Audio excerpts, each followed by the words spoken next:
This show is sponsored by Realtor Cynthia Baer, Putting Down Roots. Visit your in-town real estate specialist in Atlanta at cynthiabaer.com. You are now tuned in to the Good Gracious Show. Welcome. Howdy, good gracious family. It is Monday, January 21st, Martin Luther King Jr. Day. And I'm just recording this at the end of a long day. I was lucky enough to be asked to volunteer and lucky to have the ability to go help with the MLK Drum Day 5K race, which was down at Piedmont Park. And if you've never been, next year, put it on your calendar. It was a very early start for me to get up to go help, but the work that Chip Owens does over there is really pretty impressive. There are drummers from various high schools and colleges all along the path that's inside Piedmont Park. Pretty much the route it usually would start in the meadow, but we've had so much rain that the meadow was just too wet, so they ran it on 10th Street. So they closed 10th from Charles Allen to Monroe, which made for a great finish line coming down. But so these kids were just drumming all day, all race I should say, and it was really a cool environment to be around. And it just added such a neat element to it, as well as just seeing people out kind of celebrating MLK and giving back, because a lot of the money that's raised helps support various causes around the city. So that was good. So I did that, and then worked in my local park, doing some cleanup and mulching some paths and things like that. And, I figured it's time to take a little count and then, share another story. And I don't want to forget to tell you that the next Good Gracious Show live event is on Saturday, February 9th, 2019. And this time we're going to be in a really cool space. We've moved a little bit. We're in town now. We're back kind of in Candler Park.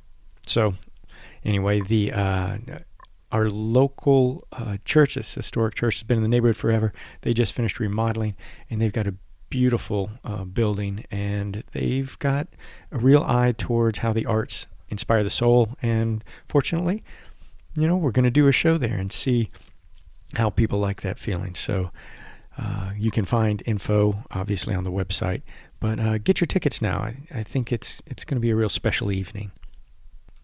This podcast is going to have me talking with local author Susannah Stubbs, and a wonderful person. And I'm very lucky. She's a neighbor, and we've known each other for years, but it has taken years for her to become an author, an actual published author.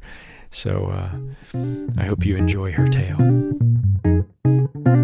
So why don't you just tell me what your name is and why I invited you here? Which name? Well, I have a pen name. So my pen name is Endellion Palmer, but officially I'm Susannah Stubbs. Officially. So how did you, I'm just wondering, is there like a website that creates your pen name for you? You put in your name and then your interests, and how I just made it up. That was just, I needed a pen name. I wanted to have an alternate persona. I just made it. I loved the name Endellion. It's from a town in Cornwall. Oh, so it reminds it is actually you of home. It is actually a name. And I just wanted something different. Does it mean something? Does it have an equitable name here in the United States? I don't think so. I think it's just. Is it something that people would be called? You would name your daughter that? You can. Oh, yeah, I could name her. But it's not. It's not a terribly common name. Yeah. I just liked it. I thought it sounded good. It's very lyrical. Yes. And if you're a writer, I guess you're supposed to make up stuff, right? Oh, that's it. That's my entire life is making up stuff. But why did you feel you needed a pen name? Is it the artistic way of being afraid to fully step out, or is it kind of like a superhero putting on a yes, cloak? it was more of the superhero thing. I just liked the idea of having, Susannah is the stay-at-home mom. She, wipes up dog sick and cooks dinners and does the laundry, but Endellion's an artist. So does Endellion have a place where she goes or something? Does she have a magical hat she wears? Or do you yell at the family and go, Endellion's here, as if, no, don't touch me? If I'm in my office, if I'm at my computer, then technically I'm not to be disturbed. I'll shut the door. There will be consequences. Yes, it's kind of Greta Garbo face on the door. It's like, I want to be alone. I need to be on my own. Because once I get into that, I'm sitting there, I'm writing, I'm thinking. It's very difficult for me to come back out of it to make a grilled cheese sandwich for someone and then get back in. Yeah, I find it very, very difficult. I think most writers would probably agree that, you know, it's hard enough just to get the creative juices flowing. So if you all of a sudden have a hard stop. Yeah, it is. And unfortunately, I don't write well during the day. When I actually have the house to myself and I have perfect peace for 8 hours, no, that doesn't work. You're more of a vampire. You need the night. I do, from 4 o'clock in the afternoon onwards, and then so ideally I would write from 4 until midnight, and then I'd have a couple of hours to decompress, go to bed at 2, get up at 11. But I have to be up at 7 to do the school run and make sandwiches and walk the dogs. So it just doesn't work at the moment. Yeah. Well, what got you started writing? Was it something as a child, or was it something you just felt built over time? I've always written, but I never had the confidence that I thought anyone else would really be interested in it. And I think that was when the whole self-publishing thing on the internet really helped, because I was buying books by people that were not with publishers, and I was really enjoying them. I've had as much pleasure from reading people that have just written a book. Just a one-off. As long as they have it edited, as long as it's properly edited. I've really enjoyed them, and I thought I can write as well as better than most of these people. So I decided to actually pull it together. I suddenly had this brilliant idea for a story, and I managed to keep it going, beginning, middle, end. Had some feedback from people. Cut out a quarter of it, tightened it up, and then I thought I don't need to. I can just put this out here and see what happens. Was that a nervous point where you like push that button and it's official? Terrifying. Did you feel like the whole world was going to come at you? I don't know. I basically did all this stuff. I got the cover and stuff. I put it all, fed it all into and it's really easy to do actually with Amazon. It's incredibly simple. You just have to download some files. But finally pressing that button to make it official, not just preview but actually publish. It was. I think I just pushed it and sat there for 10 minutes and thought, "Oh my God, I can't actually go back now." And that was and then suddenly a great feeling? Suddenly relief. Yes, I was going to say, okay, it was so then, after the terror. Yeah, the mantle came off, and you said, "Oh, yeah. Wow, I just released my child into the woods." Yes, and then I thought, I must make another child very, very, very soon. And that was it. The minute I'd stopped, I tied that up, finished it off, written FIN at the end. I was like, okay, that's done. And this is what's going to happen next. Nice. So. Well, that's the way, I wonder, though, also if there's something in, when you've been writing so long and you've been thinking about writing and you've been toying with the concept and everything, you have multiple projects probably at different stages. They come and, nothing necessarily goes. But when you've actually finished one and forced it out into the world, either through a publisher or not, all of a sudden you've cleaned out space to now have another creative burst. Absolutely. Right? Instead of kind of having all these things stacked up on each other, like, do they mean anything? Is that going to happen? Yeah, it was. And I think the second one I was a lot more confident because I'd done it before. Mm-hmm. I knew that my way of working might not work for everyone, but it did for me. Yeah. And that I could do this. I could produce something. I could polish it. Well, you and I have been talking about this for a long time because we know each other from the neighborhood, and you've always said you were, and I always respected that and said, if you ever need anybody to look at, but I never saw the progression in your mind from when we used to, Yes. walk to school with the kids and things like that. Because at that point I didn't have this. The actual book that I wrote was not what we used to talk about. Yeah. That one is the ones I used to tell you about. You're Where actually still in a I have closet. actually. I'm actually hoping to get the other one, which is a more modern piece set in Atlanta. Actually, it's a sort of pulp fiction-y thriller. With a bunch of Scottish people, right? There's one semi-Irish person actually. There's no, I like the semi-Irish. Yes. What is that? well, born in Ireland but raised in Okay. over here, so Okay. it's really American. It was really interesting to actually work with American people in my head. Yeah. So that's my next project, is to actually rewrite that and finish it and put it out. Good for you. But I've also got 7 other ideas that you want to get done in Yes. between. so Well, but I think that's what you're experiencing there is something that I've experienced, like in podcasting, is that once you've actually created and finished and released an artistic project, something happens in the brain. The wires get really animated, and all of a sudden you go, ooh, and I could do this, and I could do this. And then it's a matter of saying, okay, hold your horses, pull it Yeah. in. How do you get the energy into getting those done, or prioritizing, whatever the case Yeah. may be? So what was the name of your first book? it was called The Dead Woman Who Lived. And that actually came to me almost at the same time as the plot. Oh, really? Yes, it was always called that. It was never called anything else. Never had a working title. Just No, was it just because I had this idea of cliffs in Cornwall and this woman who disappears for 3 years and then comes back, and everyone thought she was dead, but she's not. And it was always the dead woman who lived, and she was always there. So were you always, when you write, do you find that you have multiple genres in your mind, or are you always working towards maybe the murder mysteries or a darker side of humanity, we might say, Susannah?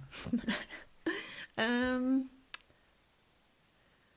trying to think.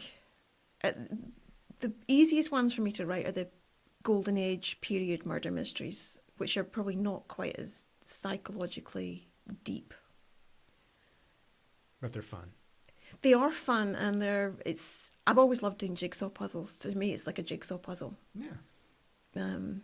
How the plot twists and turns and... Yeah, and you do when I'm doing a jigsaw, I do the outside, and then I do patches, which is basically what I do. I have my general outline. plot, Yeah. and then I'll fill it in, and it might be that I ended up with something that actually happened in chapter 20, but suddenly it's in my head. That's got to happen. It's going to happen then, and it's going to involve these people. Do you do story crafting where you script things out on a wall, or like with index cards, or do you just keep running notes in how do you find the process works best for you, or do you just freeform? The first one, it came to me in patches, really. I knew the rough idea of what I wanted to have happened in the beginning, but it actually changed quite a bit during the writing of it. And I think that was because I wasn't... I let myself go a bit. I ended up with this enormous script that was... there were octopus tentacles everywhere, and I really had to chop it back to, 8 tentacles and just keep them there. But it was odd for me to write the second one. I actually had much more of an idea about how I was going to pace it, how it was going to... Your process had come along. Yeah, it was. And it was actually much easier to pull it all together, although I still do it in the same way. I've got an idea of the beginning, I've got an idea of the end, I've got conversations that take place. But you have to let the process kind of guide you, right? I mean, that's the thing people don't realize with writing a lot of times. People don't know exactly what's going to happen. Even though while they're writing, you let the characters determine, I usually have the end, actually. Right, so but how they get there, yes. Yeah, it's yeah. I think the pulp fiction one that I'm doing, which is called Cactus, I think I actually wrote the first paragraph and then the last couple of pages. And just because that's what struck you? yeah, that was Okay. because I knew it starts off with a body in the trunk of a car, and it ends up with, well, it ends up how it ends up. Yeah. But there was a very definite, it had to go towards this thing. And Right. the last thing that's said, I just loved it. I thought that's brilliant. Yes, I'm going to use that. And then in between, I was like, I have no idea how how to I'm going to get get from her there. from here to there. Yeah. And it was, I think some people like to have it more linear, that they know that they've got their steps and it's going to go from 1 to 2 to 3, but I'll go from 1 to 9 to 6, and then I'll do 3, 4, 5, and then I'll go on to 11 and 12 and then go back. But that's just how my mind works. Yeah. Luckily with the computer it's much easier to I was keep going to say, yeah, track you, of stuff. You imagine yellow legal pads doing that. back in No, the actually 40s, I don't know. Or typewriter. Ooh, I don't know if I could do that. yeah. I love cutting and pasting. It's really handy. I think I heard a biography one time of, I believe it was Ralph Ellison, and they were saying that in his house, his wife said, what he would do is he would work like in a dining room or whatever with doors, and the way he worked, at least at this one point in time, is they said he had his desk where he'd write, but then he also had another desk in the room and then a stand-up table. And he'd be working on 3 different projects sometimes at the same time. And because that's how he needed to, he would get the idea, but he realized it didn't belong here, it belonged over in that story, or whatever the case may be. Yes. But she would hear him in there just laughing and just like talking to himself. It was like he was living all his characters and all these things. And I never thought about that until that was, said. And I go, oh, that's probably how I'd have to be. Because I couldn't keep all my weird side octopus arms, as you say.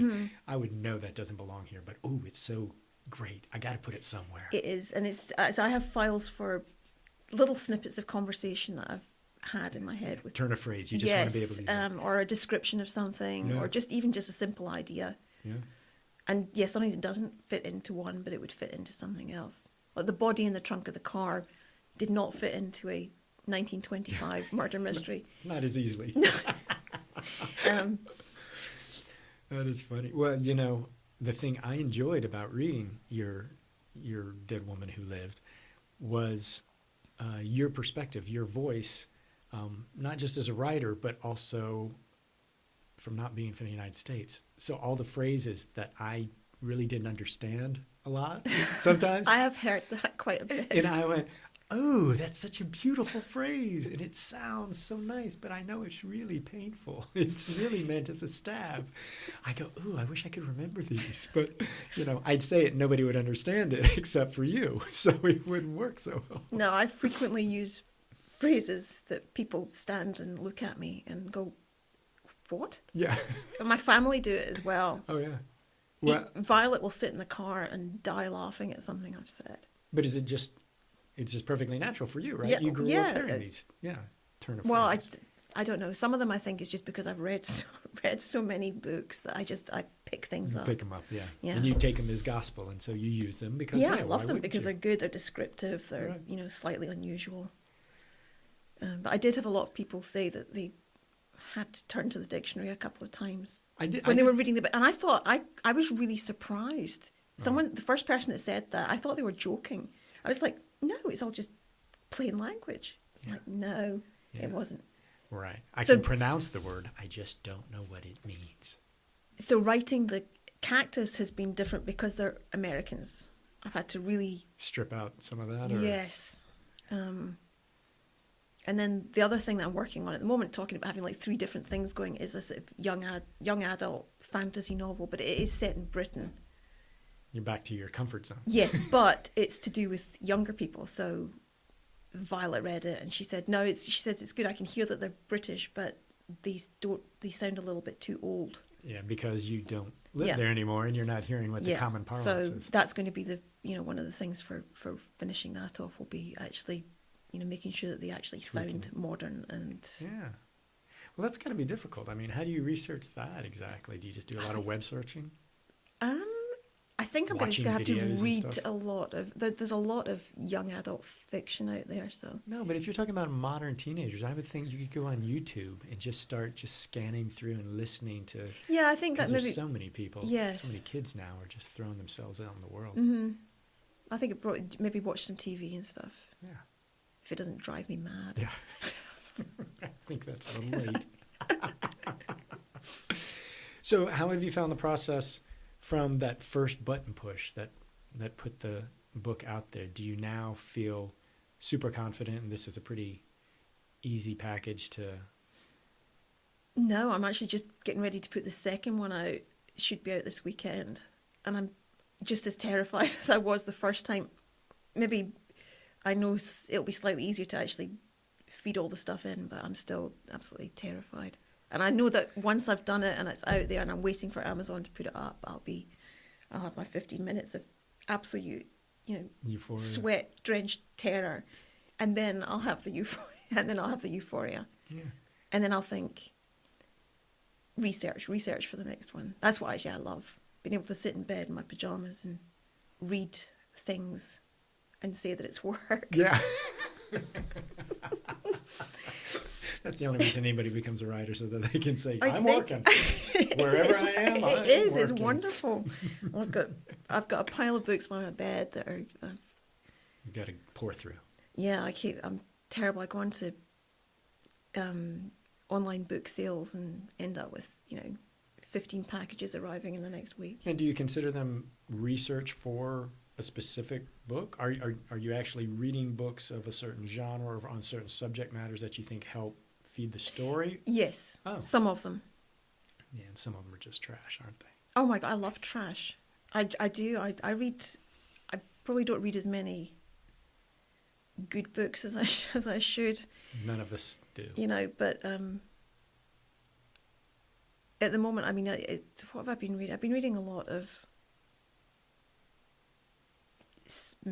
mysteries and stuff like that, Victorian mysteries, Regency mysteries, that I just because I've enjoyed them, and I like reading different people's the language. And Do you go back in time, or are these modern books that are playing into that same genre? yes, they're written now. You can always tell. The thing is, Just for the the pacing mysteries, the sometimes. mystery story hasn't been around for that long. So if you're reading something that's set in 1820, it wasn't written in 1820. And I think the first ones were the Wilkie Collins books in the sort of like late Victorian. I think it was like the 1890s. He was the first person to really write a mystery novel. Really? When he wrote The Moonstone and The Woman in White, that was the first detective type book. And have you read that? Yes, they are. They're good. Really? Yeah, they are actually really interesting.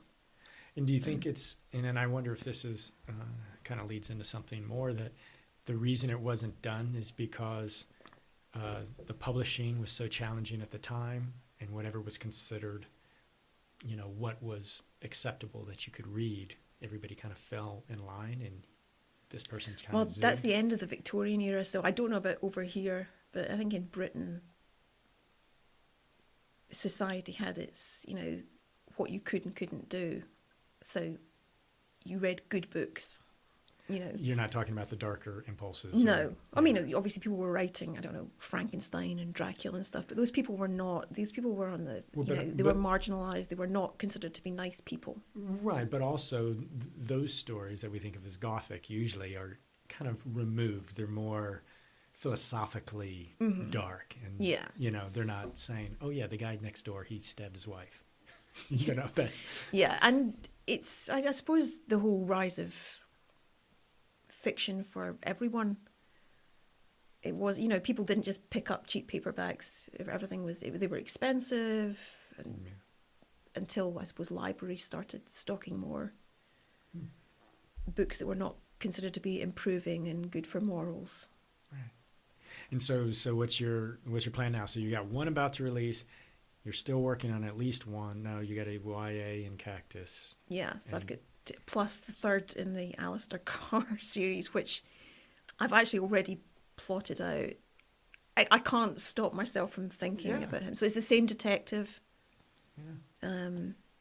it's linear. So the first one took place in spring. The second one takes place in summer, in Scotland, in the Highlands, in a real place. Actually, it was. So I really loved writing it. Well, I never really thought about it, but when we say this, the genre is mystery, right? But it's always neat to find an interesting jigsaw puzzle to read, right? That's what these are. But you also get the benefit, potentially, of it being a travelogue, And for me, like reading your first book was, I don't know anything about, I've never been, to Cornwall. And I can envision in my mind just from watching documentaries what these places look like. Yes. But even the relationships and the choice of words, all those things literally made it way more than just a murder mystery. I did try. Well, if I write something historical, then it's historically accurate. I don't make things up. I think with history, you don't have to. There's always stuff there to use. And the actual setting was a real place. I did move it along the coast slightly just because I needed to have some I knew extra. there was something wrong with it. I just couldn't put my finger on it. I moved it along because I wanted to make use of the towns. I don't know because I loved the idea of this kind of like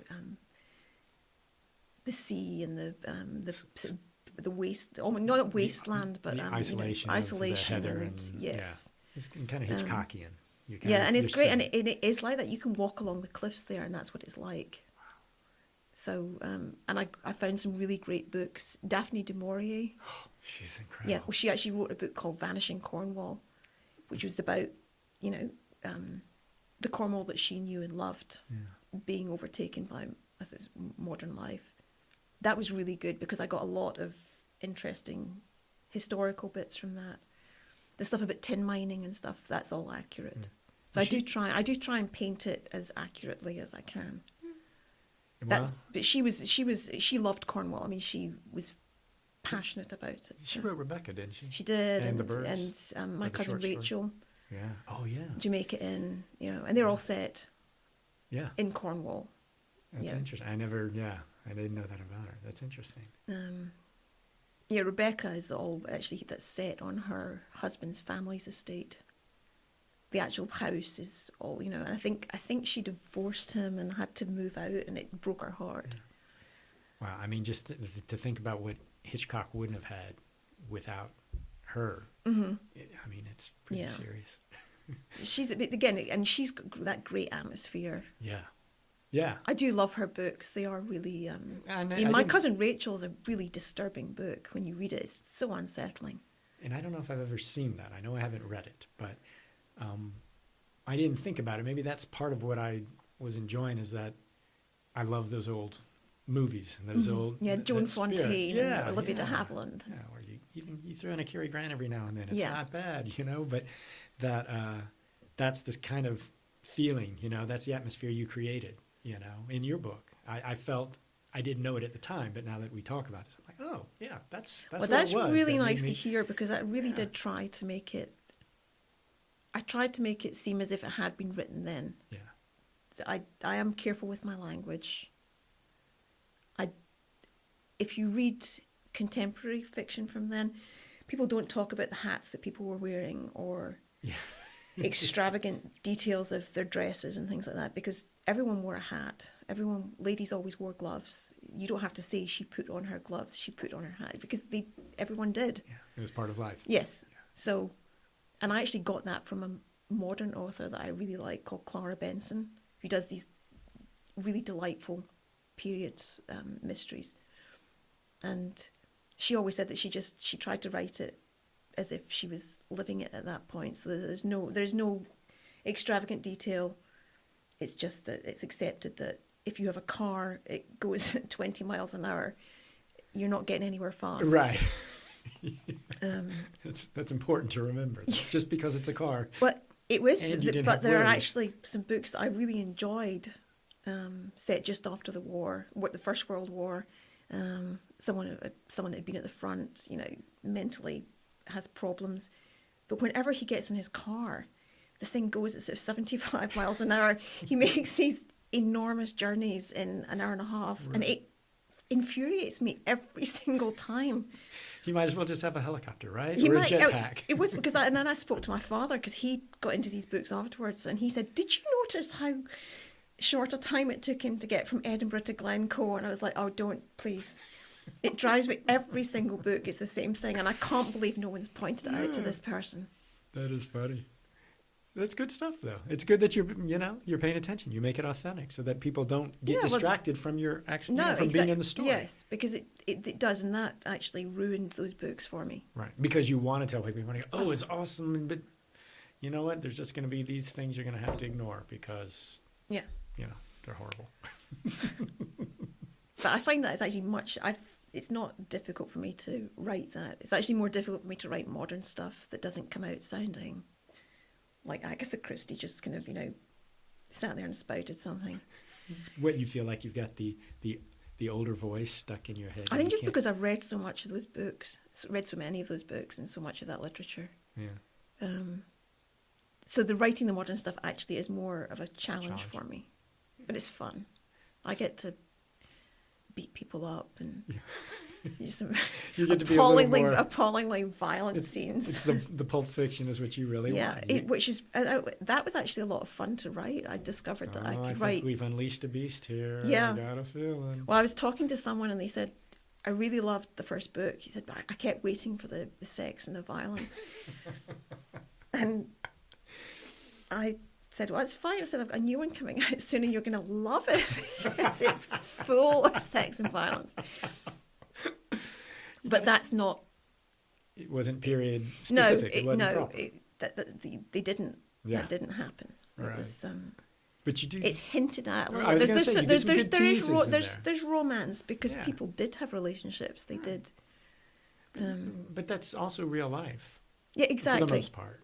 But it's not usually overt. Yeah. Behind closed doors, whatever. Right. You don't talk about it. We don't videotape it. No. You don't share it on Facebook. Well,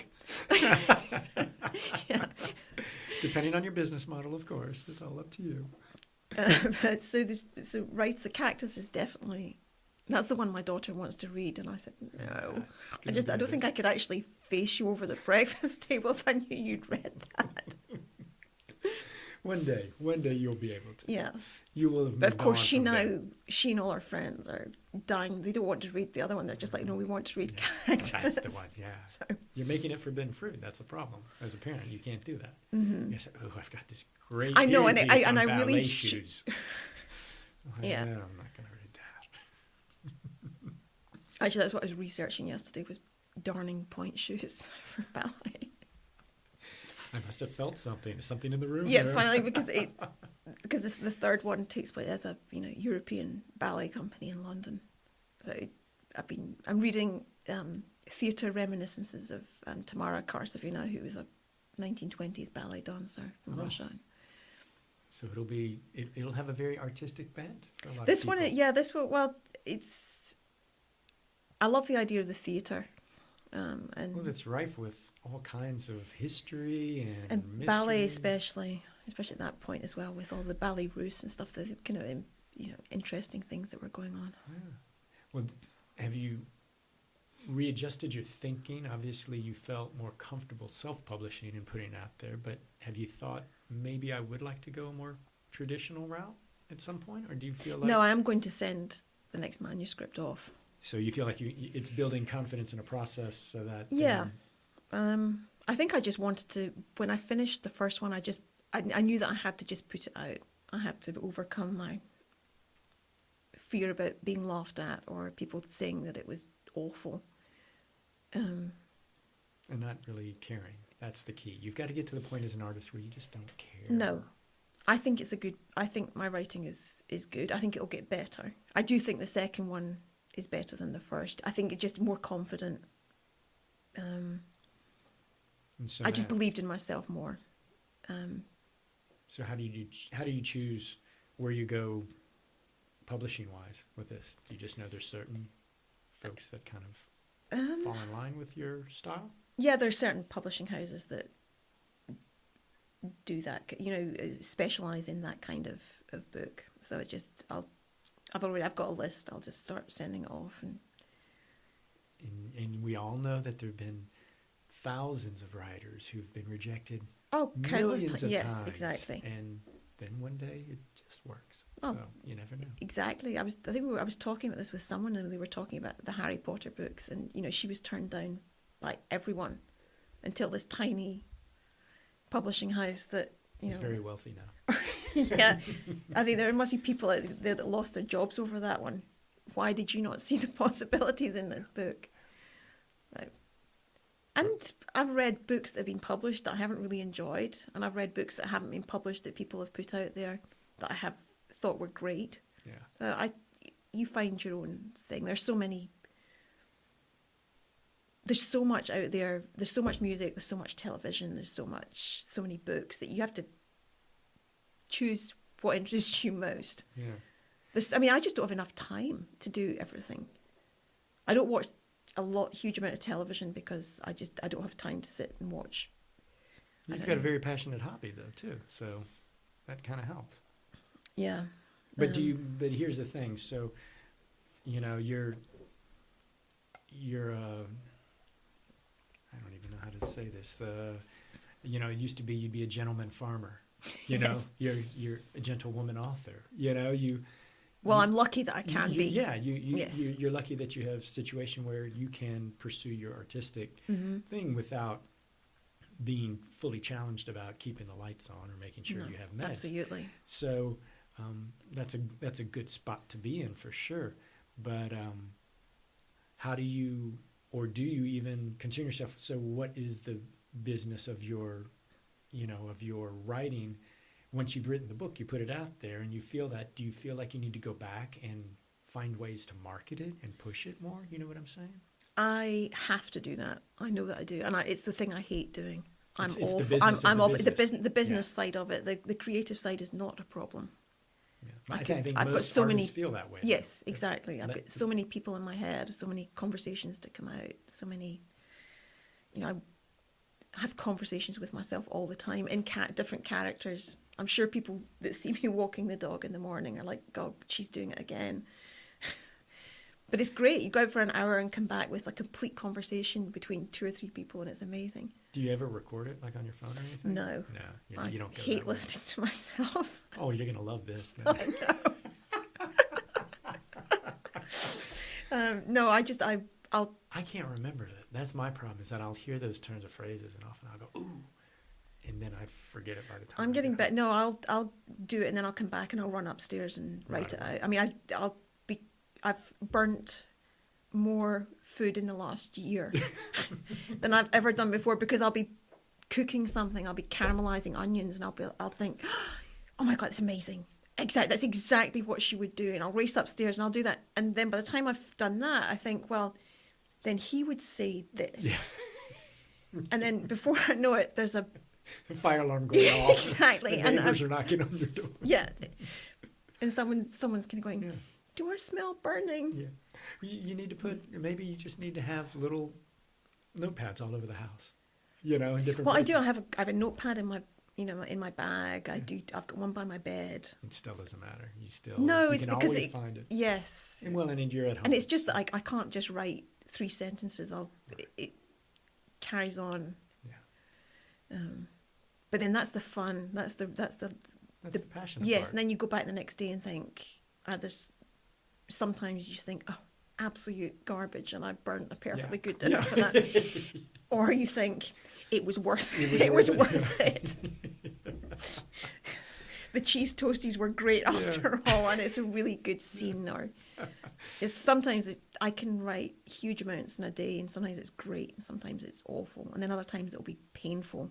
So if you were trying to tell somebody who is maybe just think back to where you were, let's say 5-10 years ago, and thought they wanted to write, what would be the thing that you would tell them that maybe you're seeing in the rearview mirror now that could have helped you? Or is it just everybody's path?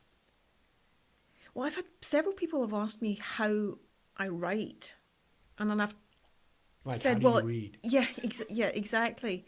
And I've sort of explained how I put together the first one, and they look at me as if I'm completely insane. I said, well, but that's how I work. You might honestly sit down and write it chapter 1, page 1, line 1, and write it line by line until you've got a, unwieldy manuscript that you've then got to go over with a pair of scissors and start cutting it out, which is heartbreaking. I had some really great stuff in the first one that I had to take out. And I had to take it out because it was ridiculously bulky and... Well, but do you think there's something mentally or philosophically, not necessarily what the process is, how you do it, but how do you beat back the negative voices, that are in your head telling you, is there a way to do that? I don't know. I still have them.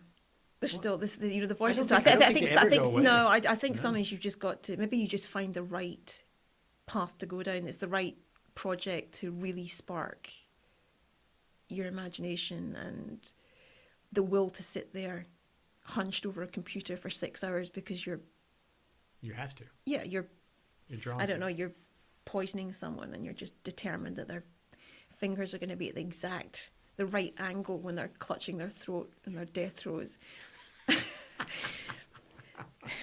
I've got to admit, that's been so much fun. Working out how to kill people. It's a good time to have research that can help you with that. Well, and the wonderful thing is that you can go onto the internet and look up. Well, that's also the horrible thing about it, because some people aren't thinking like you. What's a creative story? And the nice thing about writing period books is that you don't have DNA. There's no, you have fingerprints, but that's about it. So and those weren't even real dependable. Or but no, we've had conversations around dinner tables, and people have started looking at their plates instead of like, yeah, I don't think I want to finish this because I'm waxing lyrical about strychnine poisoning or the beauties of curare, which has to get into the bloodstream before it takes effect. Nice. Yeah. Remember that. Note made. Dinner party at Susannah's house. Make sure you have no open wounds in your mouth. Yeah, so for me, it's really just, I think I found the right story to tell.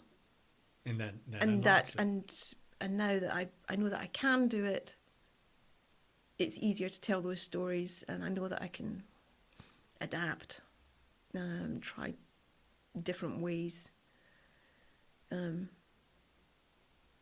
I think the modern ones are maybe funnier.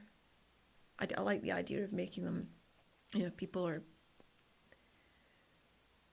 they're ruder, they're more, they're maybe a little more light, maybe a little more lifelike. Yeah.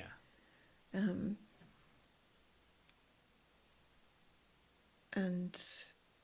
it's actually been fun writing about Atlanta as well. Character involves a snowstorm. I remember when Snowpocalypse came in and it was coming from a different direction and everything shuts down. So it was kind of fun. Just the way we do it here, man. Yes. You live here long enough, you don't even think about it anymore. No. So it's been weird, I've got to admit. I think it's been interesting but strange actually completing something and to being comfortable with being an artist, so to speak. Yeah, and I still have that imposter syndrome when people talk about... I've talked to plenty of people and they all think they're going to be found out tomorrow. Yes, it's like someone's just going to come and go, this is, you're not a writer. You just have to just go back, go and do the dishes. Yeah. Make sure the laundry's folded. I can already do that. I know how to do that, so I might as well be writing. Well, if people want to find out, read your books, how's the best way for them to find? Is there a website or do you just... There is a website, which is EndellionPalmer.com. Is Endellion the writer of all your books then? I'm not sure. I was wondering whether to do another. Yes, but I think I'm just going to keep the one. I think it's probably easier and just make sure that it's very clear when people are perhaps choosing a new... Yes. Agatha Christie didn't write a lot of sex novels. She did write... Well, no, she actually had... Oh, okay. She wrote romance novels under a different name. That's what I mean. Mary Westmacott, yes. Right, but that's what I'm saying, is that they went, ooh, the new Endellion Palmer, yeah. Yeah, exactly. I don't want... Wow. Exactly. Okay. Guess we're off her now. So I think you do need perhaps the branding will have to be different. She's got a nickname. Endellion Saucy Palmer. Saucy Palmer. That's it. I like that. You can have that. Thank you. I'll bear that in mind. Because it's American anyway. Why not? It might as well be. So I think I have an illustrator that does the cover illustrations. So when I work on Cactus, it won't be. It won't be the same. No, I'll definitely kind of make sure it looks different, and You'll figure it out. yeah, it's So Endellion Palmer, which is Endelion. Endelion Double L. Palmer. Yeah, Yeah. and I'm on Facebook and Instagram and All those. all those things. Yeah, which is That's business. I mean, that's. well, real it work is, and the sometimes. worst thing actually, I can spend more time on Twitter than anything else. That's a rabbit hole of a completely different, It's a whole other discussion. Oh, so I have to be more proactive in the marketing thing. Just We all do. it is, and it's really tedious, and it's not fun. Yeah.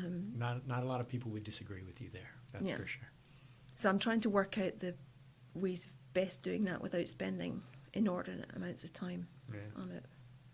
You'll figure it out. Yeah, it was fun. I did my own website, which I was so proud of, and it's so simple. But I did it myself, and It doesn't need to be complex. no. That's the thing. So there's I'm doing a kind of little blog on that just Nice. because apparently I'm supposed to.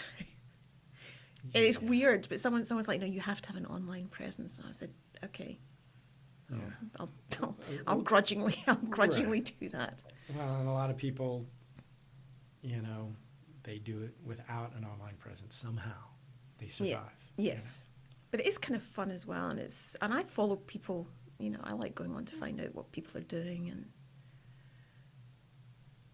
and so that's my next. I need to finish this and get it out, and it's So called. You can make room. Yes, because once the Scottish Highlands are out of my system, I can move back to London and into the theatre and into the sort of underground scene, Yeah. musicians and dancers and all kinds of things. The good stuff. But I need to get Scotland in summer out of my out the way first. So that would be. I'm hoping to get that done this weekend, and it's called "Which to Cross and Which to Burn." Which to cross and twitch And which? and which. Sorry, my cold. No, that's yeah. all right. Which to cross and which to Yeah. burn. Ooh, sounds interesting. Which was not what it was going to be called. Actually, it was. This actually came. The idea for this title came at the end. I was researching Something Scottish else. proverb. I think it was proverbs, because there's a little bit. I was researching Phrases. witchcraft and second sight and things like that, and I came across this line by, and he's a musician, and it was something about the most difficult thing in life is to work out which bridges to cross and which to burn. Yeah. And I thought that's great. I It love is. that. Who was the I mean, musician, do you know? And David Mitchell. I think that was his name. But I loved the idea. Yeah. Do you cross the bridge and then burn it? Do you Yeah. cross it and leave it so you can go back? Right. Do Or you get there? Do just you burn it so that you can't can't move cross it. forward? Yeah. And I loved that whole idea. Oh, yeah. I'll look forward to it. Yeah. Well, thanks for coming in. I appreciate it. No, thank you. It's been fun.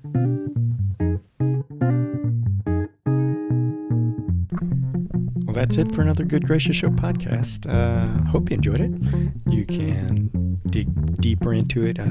Go to Susannah's website, check out her books, download Kindle versions, or whatever makes you happy. But I really enjoyed reading it because her language is so beautiful. Obviously, the Scottish comes through, but the things she finds very typical, I find extraordinary. So, good times there. Also, get your tickets for the next Good Gracious Show.